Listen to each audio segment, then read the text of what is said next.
Hi friends, నా పేరు Nani. Video last వరకు చూసి సబ్స్క్రైబ్ అయితే చేసుకోండి. Bigg Boss 21 day episode, Saturday episode review ఎలా ఉందో చూద్దాం ఒకసారి. ఎపిసోడ్ మీకు ఏమనిపించిందో కామెంట్ సెక్షన్లో అయితే తెలియజేయండి. ఎందుకంటే నాకైతే ఈరోజు కన్ఫర్మ్గా నాగార్జున గారు హోస్టింగ్ అయితే చాలా బాగుంది అనిపించింది. కాకపోతే నేను ఫస్ట్ నుంచి కూడా చెప్తున్నాను కదా, ప్రోమోలో ఉన్నంత స్పైసీ మనకి ఎపిసోడ్లో అయితే ఉండదని ఫస్ట్ నుంచి చెప్తున్నాను. అయితే ప్రోమోలో చాలా ఎక్కువ చూపించాడు. బిగ్ బాస్ అయితే ప్రోమోలో చాలా ఎక్కువ చూపించారు, కానీ అంత అయితే ఉండదని నేను ఫస్ట్ నుంచి చెప్తూనే వస్తున్నాను. అదే జరిగింది. కాకపోతే ఈరోజు హోస్టింగ్ అయితే మాత్రం చాలా బాగుంది. ప్రతి ఒక్కరికి కూడా అంటే ముందుకి వెళ్ళాలి. అలాగే మనకి అభయ్ ఎలిమినేట్ అవుతున్నాడని చెప్పి జస్ట్ ఒక హింట్ అయితే ఇచ్చారు. మీకు అర్థమైందో లేదో నాకు తెలియదు, కానీ ఒక హింట్ అయితే ఇచ్చారు. ఈ హౌస్లో త్యాగాలు చేసుకుంటూ వెళ్ళిపోతే వాళ్ళు త్యాగం చేసిన వాళ్ళే నష్టపోతారని చెప్పేసి. ఎందుకంటే అభయ్ అండ్ నిఖిల్ ఎలిమినేషన్లో ఇద్దరిలో ఎవరో ఒకరు నామినేషన్ అవ్వాలంటే వెనక ముందు ఆలోచించకుండా నేను వెళ్తాను రా అని చెప్పేసి అభయ్ అయితే నామినేషన్లోకి అయితే వచ్చాడు. రావడం వల్ల ఏం జరిగిందో రేపు ఎపిసోడ్లో మీకు తెలుస్తుంది. ఎందుకంటే అభయ్ అయితే ఎలిమినేషన్ అయిపోయాడు. హౌస్మేట్స్ ప్రకారం బిగ్ బాస్ ఉంచిన రేపు ప్రేక్షకులకి ఓటింగ్ ద్వారా మాత్రం అభయ్ అయితే బయటికి వెళ్ళబోతున్నాడు. ఇదే నాగార్జున గారు చెప్పారు, హౌస్లో త్యాగాలు మాత్రం చేయొద్దని. అలాగే నెక్స్ట్ చూసుకున్నట్లయితే ఎపిసోడ్లో అయితే నాగార్జున గారు చాలా బాగా నచ్చింది నాకైతే. ఎందుకంటే ప్రతి ఒక్కరిని కూడా ప్రశ్నిస్తూ వాళ్ళలో మైనస్లన్నీ చెబుతూ పాజిటివ్గా ఎలా ఉండాలన్నది నాగార్జున గారు అయితే ఈ ఎపిసోడ్లో అయితే చాలా క్లారిటీగా చెప్పారు. మీకు కూడా అదే అనిపించింది కదా? మీకు కూడా అదే అనిపిస్తే మాత్రం లైక్ కొట్టండి. లైక్ కొట్టి కామెంట్ కూడా పెడితే బాగుంటుంది. అలాగే నెక్స్ట్ చూసుకున్నట్లయితే సోనియానైతే ఎపిసోడ్లోకి వెళ్ళిపోతే శుక్రవారం ఫ్రైడే అది అంత మనం చెప్పడానికి అంత ఓపిక లేదు. చూసే వాళ్ళకి మీకు కూడా అంత ఇంట్రెస్ట్ ఉండదని నాకు తెలుసు. ఎందుకంటే నేను కొత్త. మీరైతే అదే ఆ రెడ్డిలో ఎవరో చెప్తా ఉంటే మీరైతే చూస్తారు, కానీ మాలాంటి వాళ్ళని సాగతీసుకుంటే ఎపిసోడ్ పాయింట్ టు పాయింట్ పెద్ద బుక్ పట్టుకో చెప్పాలంటే కష్టం. అది మీరు చూడరు కదా. అయితే సోనియా నించోబెట్టి సంచాలకుగా నువ్వు ఎలా చేసావు అనుకుంటున్నావు సార్, అదేదో అంటే సోనియా ఏదో భయపడిపోయినట్టు, అంటే సోనియా తప్పు చేశాను అని చెప్దాం అనుకునే లోపలనే అబ్బాయిని నించోబెట్టి ఆ వీడియో వేసి చూపిస్తారు. సంచాలకుగా ఆ బెలూన్ టాస్క్లో నువ్వు బయటకు వచ్చేసావు, బయటకు వస్తే నేను డిస్క్వాలిఫై చేస్తానని చెప్పి సోనియా చెబుతుంది. ఎన్నిసార్లు చెప్పింది అభయ్ ఒకసారి చూడని చెప్పేసి వీడియో అయితే వేస్తా. అక్కడ నిజంగా అభయ్ చాలా రాంగ్ గేమ్ ఆడాడు అనిపించింది. అంటే బిగ్ బాస్కి ప్రశ్నలు వేయడమే కాదు, అభయ్ అయితే చాలా రాంగ్ గేమ్ అయితే ఆడాడని చెప్పేసి నాకు అనిపించింది. ఎందుకంటే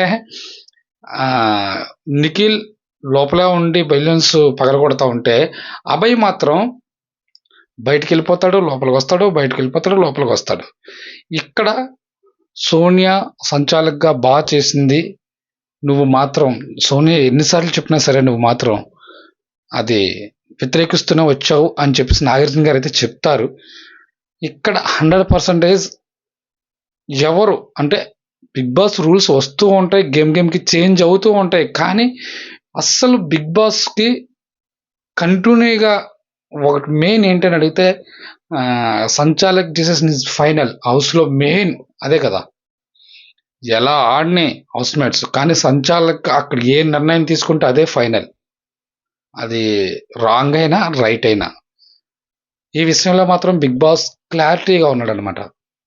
నెక్స్ట్ చూసుకుంటే అక్కడ అభయ్కి అయితే వార్నింగ్ ఇచ్చి సోనియాని అయితే కూర్చోమని చెప్పారు. తర్వాత అభయ్ నించున్న తర్వాత అభయ్ నువ్వు ఏం చేసావు అసలు తెలుసా అని చెప్పేసి అభయ్ని అడిగిన తర్వాత అభయ్ విషయంలో నాకైతే పిచ్చి క్లారిటీ అయితే వచ్చింది. అంటే ఎపిసోడ్లోనూ అన్ని చూడలేదు, కానీ బిగ్ బాస్ పై అన్ని సెటైర్లు, పెళ్ళం కొట్టినప్పుడల్లా టాస్క్లు మారుస్తూ ఉంటాడు, చాలా ఉన్నాయన్నమాట. అసలు నీకైనా క్లారిటీ ఉందా గేమ్ మీద? ఈరోజు టాస్క్ అయిపోయింది ఇటు మర్చిపోయాడా లేదా, ఇలాంటివన్నీ అబ్బాయి చాలా వర్స్ట్ రూడ్ బిహేవియర్ అయితే చేశాడు. లఫంగి మాటలని చెప్పి లఫంగి పనులు చేస్తాడని చెప్పేసి అలా అంటే ఇలాంటివన్నీ కూడా ఒక వీడియో వేసి అబ్బాయికి అయితే చెప్పడం అయితే జరిగింది. అలా చెప్పిన తర్వాత అబ్బాయికి ఆటోమేటిక్గా టెన్షన్ అయితే స్టార్ట్ అయింది. ఎందుకంటే తను కూడా ఊహించుండడు. తను మాట్లాడేటప్పుడు కనీసం హౌస్‌మేట్స్ కూడా ఎవ్వరు కూడా అబ్బాయి తప్పు ఇదని చెప్పలేదు. ప్రేరణ గాని, యస్మి గాని అక్కడ ఉన్న అంటే నిఖిల్‌తో వస్తుండగా ఒకరు ఇద్దరు నిఖిల్‌తో వస్తుండగా 2 డైలాగులు అయితే చెప్పాడు. వీళ్ళెవ్వరు కూడా ఆయన చెప్తూ ఉంటే ఎంజాయ్ చేసేవారు తప్ప అబ్బాయికైతే క్లియర్ ఇన్ఫర్మేషన్ అయితే ఎవరు ఇవ్వలేదు. నువ్వు చాలా రాంగ్ మాట్లాడుతున్నావు. ఎందుకంటే యస్మి, ప్రేరణ అక్కడే ఉన్నారు కదా! నువ్వు రాంగ్ మాట్లాడుతున్నావు, కొద్దిగా ఆలోచించి చెప్పి బిగ్ బాస్‌నే నువ్వు టార్గెట్ చేస్తున్నావని చెప్పుంటే ఈరోజు అంత ఎక్కువ కంటిన్యూగా అదే పని మీద బిగ్ బాస్ అయితే అభయ్ అయితే ఉండేవాడు కాదు. అభయ్ అయితే నేను అనుకుంటున్నాను ఏదైనా కామెడీ ఏమైనా వస్తుందా బిగ్ బాస్ గురించి మనం మాట్లాడితే, అంటే బిగ్ బాస్కే స్క్రిప్ట్ ఇస్తాను బయటకు పంపించన్నాడు ఒక దగ్గర అయితే. అలాగని ఏమైనా ఆలోచించాడా అనిపించింది. లాస్ట్కి నాగార్జున గారు సీరియస్ అయ్యి లఫింగ్ మాటలు మాట్లాడుతున్నావు, నీ సంస్కారం ఏది, నీకు బుర్ర ఉందా లేదా అన్నట్టు మాట్లాడి రెడ్ కార్డ్ ఇస్తున్నాను, గేట్లు ఓపెన్ చేయండి బిగ్ బాస్ అని చెప్తారు. ఇదంతా డ్రామా అంతా మనకు తెలుసులే, ఎందుకంటే ప్రోమోలో చూసాం కదా. తర్వాత హౌస్ మేట్స్ అందరూ కూడా బయటకు వెళ్ళిపోమని చెప్తారు. అలాగే నా డిసిషన్ ఫైనల్ అని కూడా చెప్తారు రెడ్ కార్డ్ చూపించి. అప్పుడు ఆయన వాటర్ తీసుకుని వెళ్ళిపోతారు అనుకున్నప్పుడు నిఖిల్ అయితే యస్మి కూడా అడుగుతుంది అనమాట. యస్మి, నిఖిల్, ప్రేరణ అందరూ కూడా అడిగినా సరే నా డిసిషన్ ఫైనల్ అని చెప్తారు. లాస్ట్గా హౌస్ మేట్స్ డిసిషన్ తీసుకొని అందరూ కూడా ఉంటే ఒక అవకాశం ఇస్తేనే కదా మంచిది, ఒక అవకాశం ఇచ్చి చూడాలని చెప్పేసి అందరూ కూడా రిక్వెస్ట్ చేయడం. అప్పుడు అభయ్ ఇంకా దానికి బిగ్ బాస్ కూడా నాగార్జున గారు చెప్పడం, గేట్లు క్లోజ్ చేయడం, ఉండడం, ఇదంతా జరుగుతూ ఉంటుంది. నెక్స్ట్ చూసుకుంటే మీకు ఎపిసోడ్ చాలా ఎక్కువ సాగదీసినట్టు ఉంటుంది. ప్రేరణ గురించి చూసుకున్నట్లయితే ప్రేరణ విష్ణుప్రియ మధ్య సంభాషణలో అయితే మీకైతే ఎవరు కరెక్ట్ అనిపించిందో ఒకసారి మీరైతే కామెంట్ సెక్షన్లో తెలియచేయండి.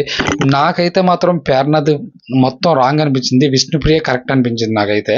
ఎందుకంటే ప్రేరణ సీత పట్టుకున్నప్పుడు కాలుతో తన్నడం, తర్వాత సీతనే ఇబ్బంది పెడుతుందనే కదా విష్ణుప్రియ తన లాన్లో మనిషి కనుక వచ్చిన వెంటనే ఇలా పట్టుకుంది. కానీ అప్పటికే ప్రేరణకి విష్ణుప్రియ అంటే ఎక్కడో ఏదో చిన్న అసహాయం, అంటే ఏదో అంటారు కదా, అది ఉంది కనుకే వెంటనే తన మీద రియాక్ట్ అయిపోద్ది.